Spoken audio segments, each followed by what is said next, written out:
By the way, and they want to make a deal so badly, but they're afraid to say it. I want to take down that power plant, that very big, powerful power plant. They can't do a thing about it.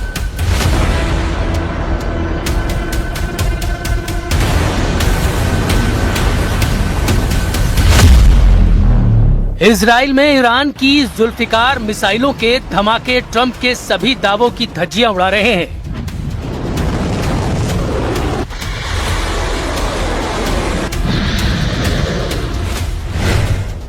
Bahrain में 154 मिसाइलों और 362 drone का तहलका super power के युद्ध जीतने के दावे को चकनाचूर कर रहा है।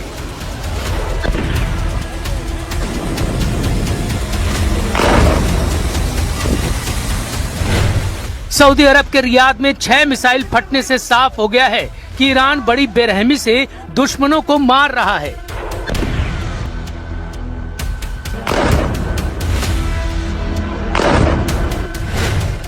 इजराइल के डिफेंस मिनिस्टर का यह बयान कि उनकी सेना 900 दिनों से युद्ध करते करते थक चुकी है, नेतन्याहू की टेंशन बढ़ा रहा है।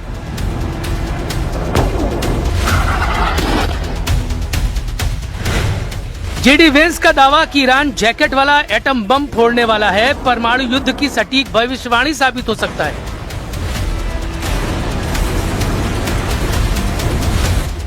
यही होता है युद्ध भड़काने का खामियाजा। दुश्मन को कमजोर समझने से खुद की करारी हार के बढ़ जाने का खतरा। ट्रंप और नेतन्याहू को जोरदार झटके लग रहे हैं। ईरान तनकर युद्ध में खड़ा है। खाड़ी देशों की जमकर पिटाई ने, इजराइल में मची तबाही ने, अरब वर्ल्ड में अमेरिकी अड्डों की बर्बादी ने युद्ध को सबसे भयानक दौर में घसीट लिया है। अब ईरान की मिसाइलों का जोर दिख रहा है। अब ईरान के क्लस्टर बमों का शोर उठ रहा है। ईरान ने पेच कसकर रखा है। हर दिन पेच पर प्रेशर बढ़ता जा रहा है।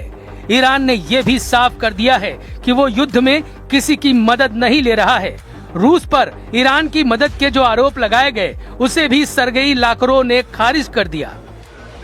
Соглашение о военно-техническом сотрудничестве, мы поставляли в Иран определенные виды продукции военного назначения, но мы не можем согласиться с обвинениями в том, что мы помогаем Ирану. ऐसा बिल्कुल भी नहीं है कि लड़ाई एक तरफा है। ईरान से ज्यादा बारूद इजराइल इस्तेमाल कर रहा है, मगर ईरान का क्लस्टर अटैक उसे भारी साबित कर रहा है। इजराइल के आसमान में क्लस्टर वॉरफेयर चल रहा है। इजराइल के सभी एयर डिफेंस सिस्टम क्लस्टर की काट नहीं तलाश पा रहे। असल में जब ईरान से मिसाइल लॉन्च होती है, तब इजरायली रेडार उसे सिर्फ एक ही टारगेट समझते हैं। इसके बाद एरो मिसाइल डिफेंस सिस्टम हो या फिर आयरन डोम तुरंत एक्टिवेट हो जाते हैं। लेकिन 23,000 फीट की ऊंचाई पर अचानक सब कुछ बदल जाता है। मिसाइल अचानक आसमान में फटती है और उसके अंदर से 80 बमों की बौछार हो जाती है, जिससे डिफेंस सिस्टम को उन्हें इंटरसेप्ट करना बहुत मुश्किल होता जा रहा है। ईरान जब हवाई युद्ध में इजराइल अमेरिका के होश उड़ा रहा है, तो जमीन की लड़ाई में क्या होगा समझना मुश्किल नहीं। ईरान ने धमकी दी है, दुश्मन जमीन पर जंग शुरू करे, यही तो वो चाहता है। ईरान के यूएन दूत अली बहरीनी ने दावा किया है कि ग्राउंड ऑपरेशन में दुश्मनों का टोटल सफाया तय है। Ready for any scenario, including any kind of ground operation. I think that is a place that we will be able to defeat them, and I think that would be one of the big mistakes if they take that decision. खाड़ी देशों में America के 19 सैन्य अड्डे सबसे घातक माने जाते हैं। इनमें से 13 को ईरान धुआं कर चुका है, जिससे अब ग्राउंड ऑपरेशन में ईरान की 6 लाख सैनिकों से टकराने के लिए अमेरिका इजराइल को पूरा जोर लगाना पड़ सकता है, क्योंकि खाड़ी देशों के अमेरिकी सैन्य अड्डों पर हथियारों का भी संकट बढ़ता जा रहा है।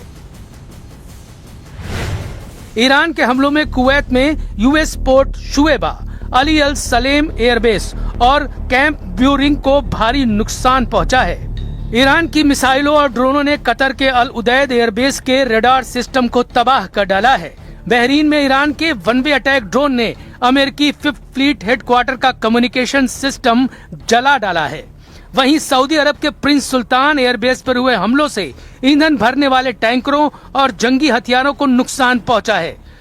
इधर संयुक्त अरब अमीरात के अल दफारा एयरबेस और अल रुवैस सैन्य ठिकानों की रेडार साइटों और बिल्डिंगों को ईरान उड़ा चुका है। अमेरिका को ईरान में सबसे ज्यादा नुकसान ऐन अल असद और इरबिल एयरबेस पर झेलना पड़ा है। इसके साथ जॉर्डन में मुवफ्फाक अल साल्ती एयरबेस पर भी ईरान की बैलिस्टिक मिसाइलें गिरी हैं, लेकिन नुकसान की जानकारी अमेरिका ने जारी नहीं की है। 13 सैन्य अड्डों पर ट्रंप को अब तक $800 मिलियन के नुकसान का अनुमान लगाया गया है। इतना ही नहीं, युद्ध भड़कने से पहले अमेरिकी बेस पर 40,000 से ज्यादा सैनिकों की तैनाती थी, लेकिन ज्यादातर सैनिकों को शिफ्ट कर दिया गया है। युद्ध में जान का लाखों लाख डॉलर के नुकसान ने ट्रंप को ईरान के एनर्जी सेंटर पर हमलों की डेडलाइन बढ़ाने पर मजबूर किया। उन्हें उम्मीद है कि इसके बदले ईरान हॉर्मुज स्ट्रेट को खोल सकता है। They've been obliterated. Who would negotiate? They are begging to make a deal.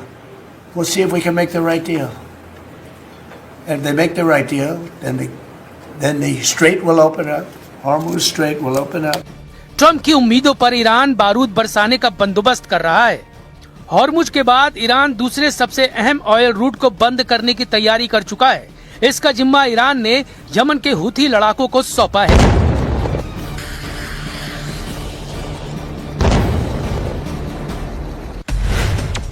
Iran ने यमन के पास बाब अल मंदाब स्ट्रेट को ब्लॉक करने की धमकी दी है।